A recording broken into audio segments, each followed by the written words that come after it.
స్వచ్ఛమైన నాణ్యమైన గౌదర్పార్ పూజా ఉత్పత్తులు www.gaudarpar.com ద్వారా ఆన్లైన్ లో ఆర్డర్ చేయండి. మీ ఇంటిని దేవాలయంగా మార్చుకోండి. నమస్కారం, వెల్కమ్ టు సుమన్ టీవీ. నేను గీతాంజలి. ఆగస్టు 31వ తారీఖున శని త్రయోదశి.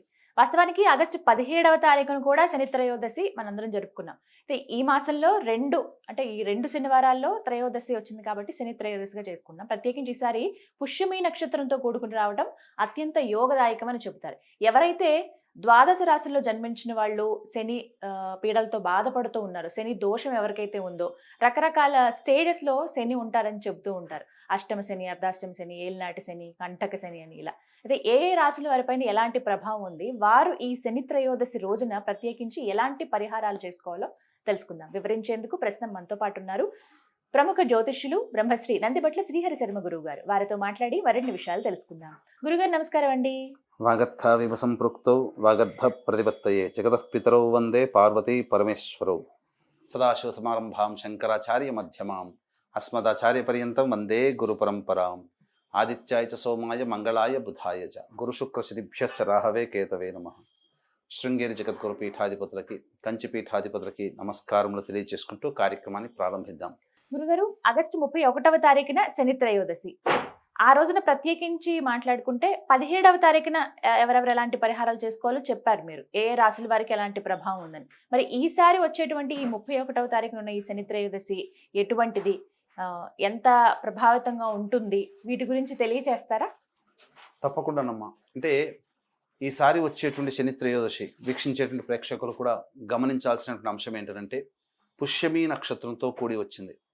సహజంగానమ్మా శని త్రయోదశిలో సంవత్సరానికి ఒక 4 లేదా 5 కంటే ఎక్కువ రావు.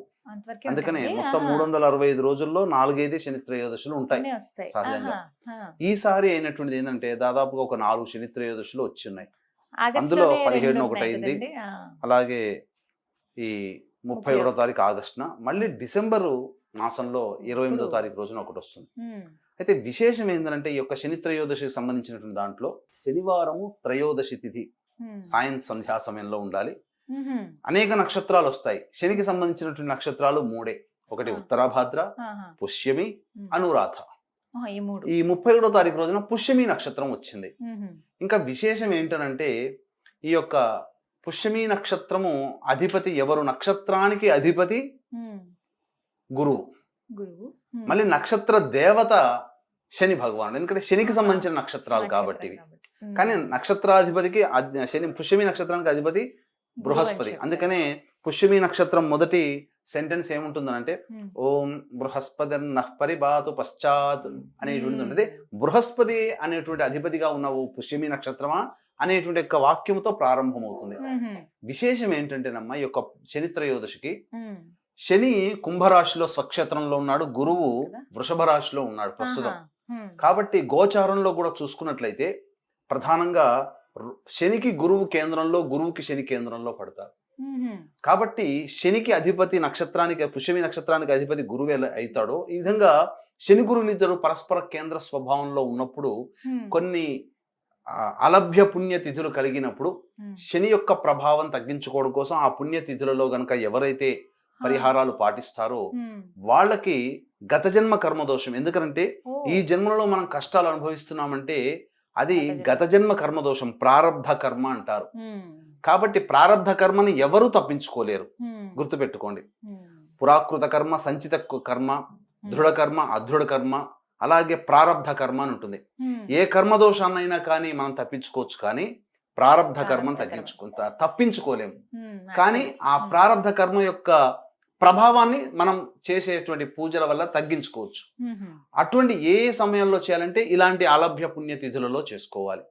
కాబట్టి శనివారము త్రయోదశి తిథి, పుష్యమి నక్షత్రం కలిసి వచ్చినటువంటిది సంపూర్ణముగా శనికి సంబంధించినటువంటి వారము. పైగా ఈశ్వరుని యొక్క శబ్దంతో, శనీశ్వర శబ్దంతో పిలువబడేటువంటి సమయం ఒక శని త్రయోదశి రోజునే, శని భగవానుని. మిగతా రోజుల్లో శనైశ్వరుడు అని అంటే శని త్రయోదశి రోజున శనీశ్వరుడు.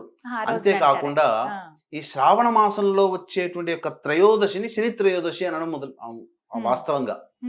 కానీ అన్ని శనివారం త్రయోదశిలో వచ్చేటువంటి వాటిని మాత్రమే మనం అన్ని శని త్రయోదశి అంటున్నాం. కానీ శ్రావణ మాసంలో వచ్చే త్రయోదశి శనివారం కలిసి వచ్చిన రోజున్నే శని త్రయోదశి. ఆ రోజున మాత్రం ఆ, అనాలి. ఆహా. మిగతా మాసాల్లో వచ్చే త్రయోదశిని కూడా శని త్రయోదశి అని కూడా మొదలు పెట్టారు. మ్మ్హ్మ్. ఇక ఈసారి శ్రావణ మాసం కూడా అవ్వడం అవునండి. కాబట్టి విశేషమైనటువంటి యోగ బలం అనేటువంటి యొక్క శని త్రయోదశి రోజున ఉంటుంది. మ్మ్. వృషభము, మిథునము, కర్కాటకము, సింహము, తుల, వృశ్చిక, మకర, కుంభమీన రాశుల వారికి ఈ యొక్క శని ప్రభావం సంపూర్ణంగా ఉంటుంది. మ్మ్. ఈ యొక్క మకర, కుంభమీన రాశుల్లో జన్మించినటువంటి వారికి ఏంటంటే ఏలిన నాటి శని ప్రభావం ఆహా, ఉంటుంది. ఏలినాటి ఈ యొక్క వృషభ రాశి వారికి దశమ స్థానంలో శని సంచారం చేస్తున్నాడు మ్మ్. కాబట్టి కంటక శని ప్రభావం ఉంటుంది. మ్మ్. కర్కాటక రాశి వారికి అష్టమ స్థానంలో శని సంచారం జరుగుతుంది కాబట్టి అష్టమ శని. ఇక వృశ్చిక రాశి వారికి 4వ స్థానంలో శని సంచారం జరుగుతుంది కాబట్టి అర్ధాష్టమ శని. ఆహా. ఇక మిథున రాశి వారికి, తులా రాశి వారికి యోగ స్థానం అంటే మిథున రాశి వారికి 9వ స్థానం, మ్మ్. తులా రాశి వారికి 5వ స్థానం. ఇవి లక్ష్మీ స్థానములు అని అంటారు. మ్మ్. ఈ స్థానంలో శని సంచారం జరుగుతున్నటువంటి కారణం చేత మిథున, తులా రాశి వారికి యోగ శని ప్రభావం. మ్మ్. ఇక సింహ రాశి వారికి 7వ స్థానంలో శని సంచారం జరుగుతున్నటువంటిది మ్మ్. కాబట్టి దాంపత్య శని లేదా భాగస్వామ్య శని దోషం అనేటువంటిది ఉంటుంది. మ్మ్. వెరసి చూసుకున్నట్లయితే వృషభం, మిథునం, కర్కాటకం, సింహం, తుల, వృశ్చికం, మకరం, కుంభం, మీనం మ్మ్. ఈ రాశులలో జన్మించినటువంటి వారికి శని ప్రభావం ఉంటుంది కాబట్టి మ్మ్. ఈ యొక్క శని త్రయోదశి రోజున వీక్షించేటువంటి ప్రేక్షకులు కూడా చక్కటి పరిహారాలు గనక పాటించినట్లయితే మ్మ్. తప్పకుండా శని ఎవరమ్మ గత జన్మలో చేసినటువంటి మంచి అంటారండి. చెడులని మ్మ్. ఈ జన్మలలో మనకు యోగాన్ని ఇచ్చేటువంటి వాడు. మ్మ్. మంచి చేసి ఉన్నాం అనుకోండి ఈ జన్మలలో మనకు శని ప్రభావం ఉన్నప్పుడు కేవలం ఈ శని దోషం అనేటువంటిది ఉన్నటువంటి ఈ రాశుల వారికే కాకుండా ద్వాదశ రాశుల వారికి కూడా సంప్రాప్తం అవుతుంది. మ్మ్. కేవలం శని అంటే చెడు అనుకుంటాం మ్మ్. కానీ మంచి ఇచ్చిన సందర్భాల్లో కూడా ఉన్నాయి. మ్మ్. కాబట్టి ధీరుభాయ్ అంబానీ కూడా శని ప్రభావంలో ఉన్నప్పుడే మ్మ్. వారు బాగా సంపద పరులయ్యారు. ఓ. ఇప్పుడు మోడీ జాతకం తీసుకుందాం అమ్మ. మ్మ్. మోడీ జాతకం అనురాధ నక్షత్రం కదా. మ్మ్.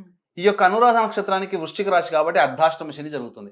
మ్మ్. మరి ఈ అర్ధాష్టమ శని జరుగుతున్నప్పుడే మళ్ళీ 3వసారి ప్రధానమంత్రి అయ్యారు కదా, గెలిచారు. ఆ. అంటే యోగాన్ని కూడా ఇస్తాడు. ఆ. ఇది చాలా మందికి తెలియదు. అవునండి. ఎన్టీ రామారావు గారు కూడా ఏలిన నాటి శని ప్రభావం జరుగుతున్నప్పుడే ముఖ్యమంత్రి అయ్యారు. అయ్యారండి. సంవత్సరం తర్వాత బర్తరఫ్ అయ్యారు ఆ. కానీ మళ్ళీ మళ్ళీ.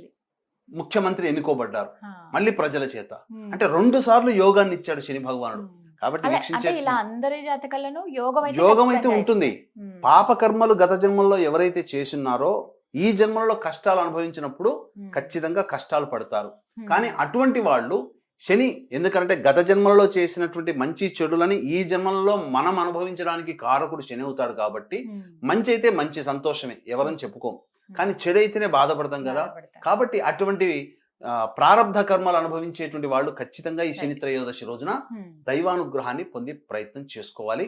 శని ప్రభావం శనిదేవుని యొక్క అనుగ్రహాన్ని పొందాలమ్మా. మ్మ్. అది. గురుగారు మరి ఎవరైతే శని ప్రభావం ఎదుర్కొంటున్నారో ద్వాదశ రాశుల్లో ఉన్నటువంటి ఈ రాశుల వారు ఎటువంటి పరిహారం చేసుకోవాలి ఈ 31వ తారీఖున? పరిహారాల విషయాలకు వచ్చేసరికి 2 రకాల పరిహారాలు ఉంటాయేమో. ఒకటి దైవ పరిహారము, 2 మానవ పరిహారం. మ్మ్. మానవ పరిహారం అంటే ఏంటి? మనుష్యులుగా మనం ఉన్నాం కాబట్టి మ్మ్. మన ప్రయత్నం కూడా చేయాలి కాబట్టి మ్మ్. మానవ పరిహారంగా మనం కొన్ని పరిహారాలు చేసుకోవాలి. మ్మ్. దైవ పరిహారం అంటే దైవం మంత్రాధీనం, మ్మ్. తన్మంత్రం బ్రాహ్మణాధీనం. మ్మ్. బ్రాహ్మణుల ద్వారా చేసుకోగలిగేటువంటి కార్యక్రమాలు 2 రకాలుగా చేసుకోవాలి. మ్మ్. కాబట్టి ఈ యొక్క వృషభ, మిథున, కర్కాటక, సింహతుల, వృశ్చిక, మకర, కుంభమీన రాశుల్లో జన్మించినటువంటి వారికి శని దోష పరిహారార్థమై మ్మ్. దైవ పరిహారంలో భాగంగా మ్మ్. మా ఆధ్వర్యంలో 31వ తారీఖు రోజున మ్మ్. శనివారం సాయంత్రం ఈ యొక్క రాశుల్లో జన్మించినటువంటి వారికి శని దోష పరిహారార్థమై శనీశ్వర హోమం, అఘోర పాశుపత మంత్ర హోమంతో పాటు మ్మ్. గత జన్మ కర్మదోషాలకి కారకుడు శని కాబట్టి గత జన్మ కర్మదోష నివారణ హోమాలు కూడా జరిపించడం జరుగుతుంది. అలాగే విద్య, వివాహ, ఉద్యోగ, దాంపత్య, అనారోగ్య సమస్యల నివారణకి మ్మ్. 18 రకాల హోమాదులు కేవలం 1500 రూపాయల రుసుముకి చేయించడం జరుగుతుందమ్మా. మ్మ్. అలాగే 31వ తారీఖు రోజున సోమవతి అమావాస్య ఉంది కాబట్టి అమావాస్య అమ్మవారికి చాలా ప్రీతికరం కాబట్టి ఆ రోజున వారాహి, ప్రత్యంగిర, బగలాముఖి, రాజశ్యామల హోమాలు కేవలం 1500 రూపాయలకి నమోదు చేయడం జరుగుతుంది. అవకాశం ఉన్న వాళ్ళు కార్యక్రమ తదనంతరం కాంటాక్ట్ చేసి పూర్తి వివరాలు తెలుసుకోవచ్చు. మ్మ్. ఇక మానవ పరిహారంలో భాగంగా అంటే ప్రేక్షకులు మ్మ్. ఎవరైనా కానీ ఈ పరిహారాలు చేసుకోవచ్చు. మ్మ్.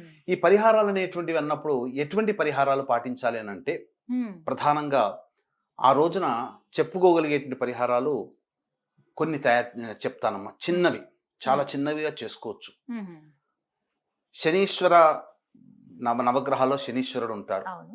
కాబట్టి శివాలయము నవగ్రహాలు ఉన్నటువంటి దేవాలయానికి చేరుకొని ఉమ్, శనీశ్వరునికి అభిముఖంగా కూర్చొని ఉమ్, ఇనుప ప్రమిదల్లో లేదా మట్టి ప్రమిదల్లో నల్ల నువ్వుల నూనె వేసి ఉమ్, నల్ల ఒత్తితో దీపారాధన చేసి ఉమ్, శనీశ్వరుడికి తైలాభిషేకం జరిపించాలి. ఉమ్, అయితే ఈ తైలాభిషేక తదనంతరం మళ్ళీ 27 సార్లు ప్రదక్షిణ చేసి శివాయ నమః అంటూ ఆ నవగ్రహాల చుట్టూ 27 సార్లు ప్రదక్షిణ చేసిన తర్వాత ఉమ్, అన్నము నల్ల నువ్వులు కలిపినటువంటి 8 ముద్దలు నైవేద్యంగా పెట్టాలి. ఉమ్, పెట్టి తదనంతరం పిట్టగోడ మీద కానీ లేదా అక్కడ దేవాలయంలో ఉన్నటువంటి చెట్టు దగ్గరనైనా కానీ చేసుకోవచ్చు, పెట్టవచ్చు. అవి ఉమ్, సాయం సంధ్యా సమయంలో ఉమ్, మళ్ళీ శివాలయానికి చేరుకొని నీలి రంగు చామంతి పుష్పాలతోనైనా కానీ శంఖు పుష్పాలతోనైనా కానీ లేదా మారేడు దళాలతోనైనా కానీ ఉమ్, ఈశ్వరుని అర్చన చేయించండి. ఆహా, ఇది ఒక పరిహారం సామాన్యంగా. ఉమ్, ఇక మనకున్నటువంటి కర్మదోషములు తొలగిపోవాలనుకున్నప్పుడు ఉమ్, ఇనుప ప్రమిదలో నల్ల నువ్వులు వేసి అందులో మన మొహం చూడాలమ్మా.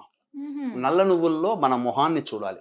ఆహా, చూసిన తర్వాత జమ్మి చెట్టు ఉంటే ఆ జమ్మి చెట్టు దగ్గర ఆ యొక్క నల్ల నువ్వులు మొహం చూసినటువంటి ప్రమిద ఉంటుంది కదా, ఉమ్, ఆ ప్రమిద అక్కడ పెట్టి దీపారాధన చేసి రావాలి. ఉమ్, ఆ విధంగానైనా చేసినా కర్మదోషం తొలగుతుంది. కలుగుతుందంట. ఇక ప్రధానంగా ఏంటంటే శనీశ్వరునికి సంబంధించినటువంటి వృక్షము ఈ యొక్క సంబంధించినటువంటి శమీ వృక్షం, జమ్మి చెట్టు అని అంటారు.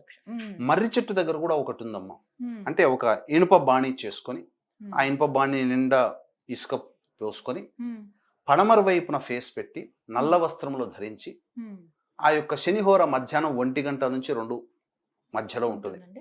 ఆ శనిహోరలో వీలైతే జమ్మి చెట్టు కిందనైనా ఉమ్, లేదా రావి చెట్టు కిందనైనా లేదా మర్రి చెట్టు దొరికితే మహా విశేషం. ఉమ్, ఆ యొక్క మర్రి చెట్టు కింద, రావి చెట్టు కింద లేదా జమ్మి చెట్టు కింద, కనీసం మారేడు చెట్టు కిందనైనా కానీ ఉమ్, పడమరం వైపు ఫేస్ పెట్టి ఉమ్, అప్పుడు ఆ యొక్క బాణీలో పెట్టినటువంటి ఇసుక ఉంటుంది కదా, దాని మీద చక్కగా చతురస్రాకారంగా బియ్య పిండితో ముగ్గు వేసి ఉమ్, చతురస్రాకారం మధ్యలో కొన్ని బొగ్గు కుంపట్లు అనగా బొగ్గులు వేసి వెలిగించిన తర్వాత అప్పుడు శని దోషం పోవాలనేటువంటి యొక్క భావనతో మొదలు గణపతికి ఆహుతులు అర్పించి ఉమ్, ఆ ఆవు నేతితో ఉమ్, లేదా గణపతికి నమస్కారం చేసుకొని ఉమ్, నల్ల నువ్వులు తీసుకొని హోమం చేయాలమ్మా. ఆ ఆహా, శనేశ్వరుని యొక్క అష్టోత్తర నామాలు ఉంటాయి. ఆహా, ఆ నామాలతో గనక హోమం హోమం చేస్తే చేయాలండి. చాలా మటుకు శని ఓ. యొక్క దోషం తొలగిపోతుంది.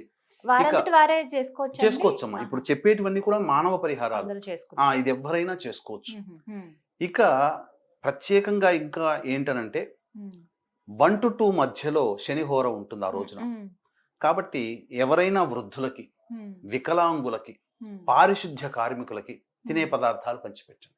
లేదా ఆహా, కనీసం టీ ఇచ్చినా చాలమ్మా. ఉమ్, తద్వారా ఆ శనీశ్వరునికి అనుగ్రహం సంపూర్ణంగా కలుగుతుంది. ఉమ్, ఉమ్. ఈ విధమైనటువంటి పరిహారాలు మానవులుగా ఎవరైనా ఆ రోజున చేసుకోవచ్చు. చేసుకోవచ్చు అంట. చేసుకోవచ్చు. 31వ కాబట్టి ఇటువంటి అవకాశం మళ్ళీ మిస్ చేసుకోవద్దాం. ఎందుకంటే ఉమ్, డిసెంబర్ మాసంలో వచ్చే శని త్రయోదశి కూడా అనురాధ నక్షత్రంతో వస్తుంది. ఉమ్, పుష్యమి నక్షత్రంతో అయితే మళ్ళీ లేదు. రాదు. ఉమ్, పుష్యమి, అనురాధ, ఉత్తరాభద్ర 3 శనీశ్వరునికి సంబంధించిన నక్షత్రాలు. ఉమ్, కాబట్టి మళ్ళీ డిసెంబర్ దాకా శని త్రయోదశి లేదు. కాబట్టి ఈ వచ్చిన అవకాశాన్ని సద్వినియోగపరచుకోమని వీక్షించేటువంటి సుమన్ టీవీ ప్రేక్షకులకి తెలియజేస్తున్నాను. మొత్తంగా ఈ 31వ తారీఖున ఏ విధంగా శని త్రయోదశిని జరుపుకోవాలో చక్కగా వివరించారు గురుగారు. ధన్యవాదాలండి. సర్వం శ్రీ ఉమామహేశ్వర పరబ్రహ్మార్పణమస్తు.